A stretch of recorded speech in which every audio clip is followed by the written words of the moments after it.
तीसरा है अपना आश्रय।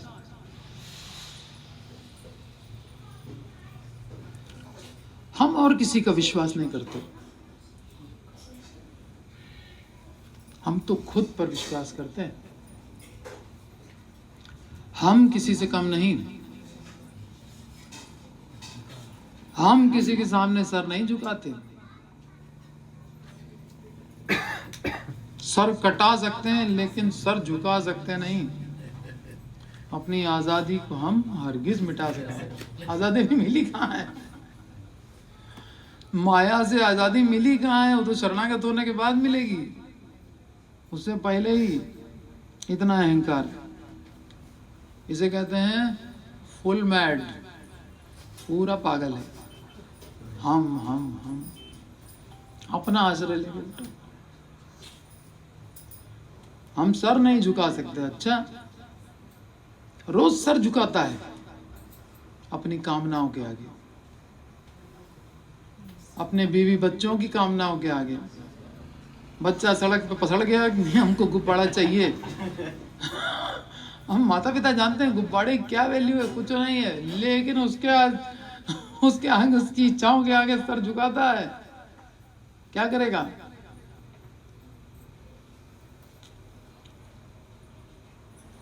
रोज सर झुकाता है, कामी होकर सर झुकाता है, क्रोधी होकर सर झुकाता है, इन सब दोषों के आगे सर झुकाता है, लोभी होकर के सर झुकाता है, दोषों का गुलाम बन करके सर झुकाता है, साधारण मनुष्यों के आगे सर झुकाता है, परंतु अभिमान।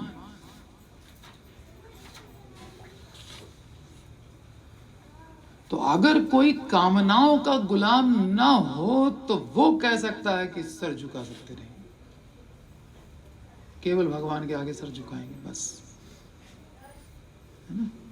जब शिव जी दक्ष प्रजापति के यज्ञ में बैठे थे तो उन्होंने प्रणाम नहीं किया, तब उठ के प्रणाम किया, और ये अपना भगवान के ध्यान में बैठे। क्यों? मैं हाड़ मास को प्रणाम नहीं करता, भगवान को प्रणाम करते हैं। भगवान ने क्या कहा? मन मना भव मद्भक्तो मद्याजी माम नमस्कुरु, मुझे ही प्रणाम करो। अगर किसी को प्रणाम कर भी रहे हो तो उसके हृदय में परमात्मा को देख करके उस परमात्मा को प्रणाम करो। एक मंदिर शिफ्ट होना था, कोई साधन मिला नहीं, कैसे जगन्नाथ को ले जाएं इधर से उधर, तो गधा मिला, गधे के ऊपर बैठा करके जगन्नाथ जी को ले जाया जा रहा है। बड़े कीर्तन हो रहा है, धूम मच रही है, मालाएं वालाएं सब पहनाई गई। गधा बड़ा खुश कि मेरा देखो कितना सत्कार हो रहा है, मेरी वजह से कीर्तन हो रहा है। तो हमको भी मालाएं वालाएं पहनाई गई हैं। ऐसे नहीं लोग गाड़ी सजाते हैं, भगवान को ले जाते हैं तो कार्ड भी तो सजाते हैं जगन्नाथ जी का। तो गधे को भी माला पहना देंगे और सोच रहा है कि हमारा सम्मान हो, तुम्हारा थोड़ी हो रहा है। लौट के आया भाई, जगन्नाथ को छोड़ के कोई नहीं है।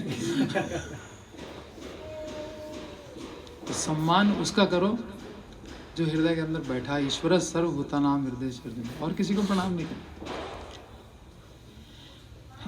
और भक्त तो है, तुम्हारा हृदय सदा गोविंद विश्राम, तो उसको तो प्रणाम करना ही करना है।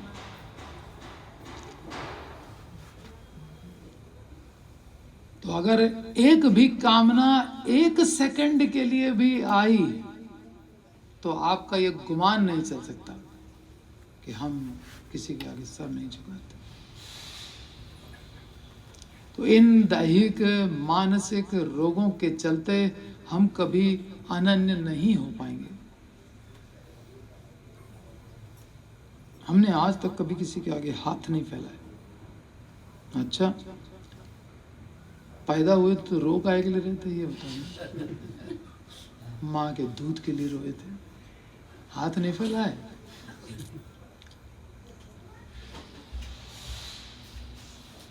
क्या लाए थे? कुछ नहीं लाए थे, सब यहीं मिला। कैसे मिला? हाथ फैला फैला के। और क्या करके मिला? आत्मा तक भगवान की चेतना से चेतन है। चेतनस चेतना नाम, समस्त चेतनों की चेतना है भगवान।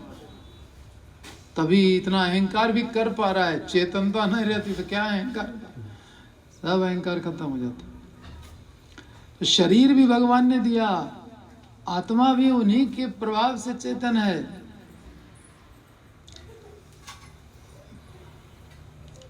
गर्भ के अंदर शरीर को तैयार किया, बाहर आए, मां के स्तनों में दूध दिया, गर्भ के अंदर भी भोजन मिलता रहा। कौन दे रहा था? भगवान दे रहे थे। ठीक है, नहीं तो अंदर कोई शॉपिंग कॉम्प्लेक्स थोड़ी बना था हम अपने लिए खरीद खरीद के खाते। यहाँ कोई कमाई का साधन होता पेट के अंदर?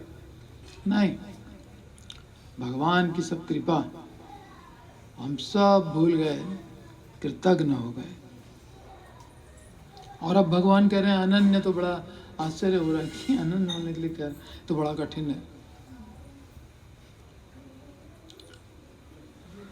ये मैं की बीमारी ने हमको बर्बाद कर दिया हर जन्म में। तो अपने बल का आश्रय लेना भी अन्य आश्रय है। इसीलिए कहा गया निज बल चेष्टा प्रति भरोसा छाड़िया। तो अपने बल पर भी भरोसा छोड़ देना चाहिए। चेष्टा, बुद्धि, सब भरोसा छोड़ दिया। तुम्हारा कृपा है आसी निर्भर करिए। आपकी कृपा पे हम डिपेंड हो गए। अब मारो भी राखो भी, जो इच्छा तुम्हार। हम नित्य दास है ना, आपको अधिकार है, जैसे दास को रखना हो रखो। तो यह अधिकार।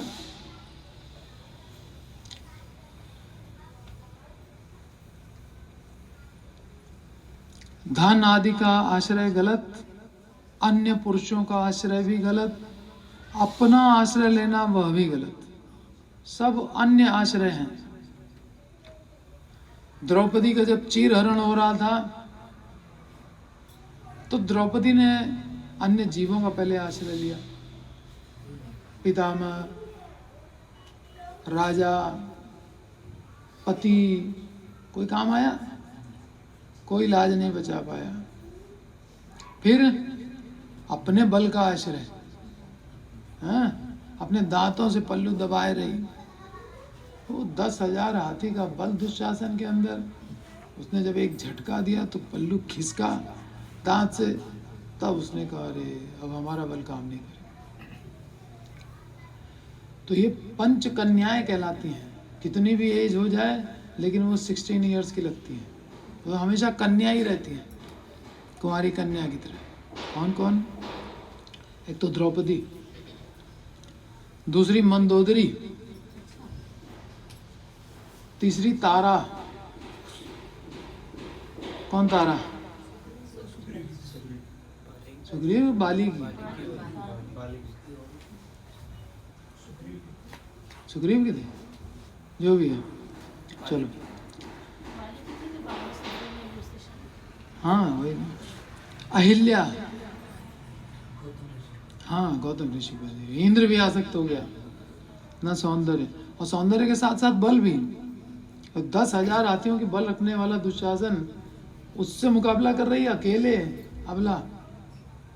इतना बल था, लेकिन अब पुरुष बल खींचा उसने तो खिसक गई थोड़ी सी।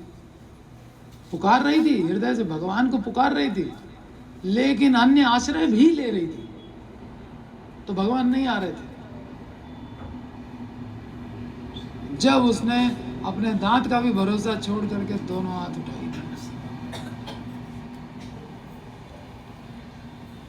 हा द्वारकानाथ, पुकारा भगवान को,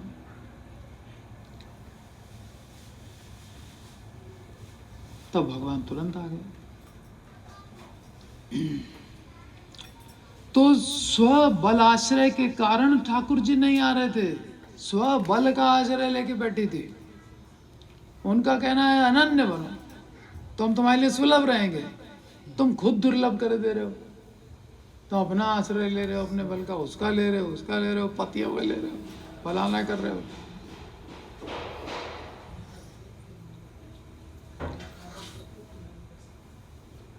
तो भगवान तो सर्वव्यापी हैं। तो एक बार बाद में द्रौपदी ने पूछा कृष्ण से कि तुमको हमने वहां पुकारा था चीर हरण के समय पे, तुमने आने में देर क्यों की? कृष्ण ने कहा मैं तो सर्वव्यापी हूँ। तुमने कहा हाँ द्वारकानाथ, तो मुझे पहले द्वारका जाना पड़ा, फिर आने में देर लग गई। द्वारकानाथ क्यों कहा तुमने?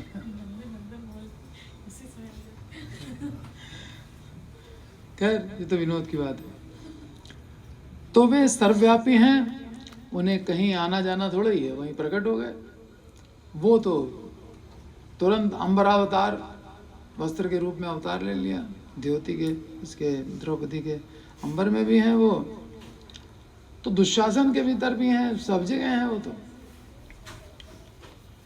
तो कुल मिलाकर के ये हुआ, अपने बल का आश्रय भी खतरनाक है, वहां भी भगवान सुलभ नहीं हो पाते। ये द्रौपदी का उदाहरण याद रखिए।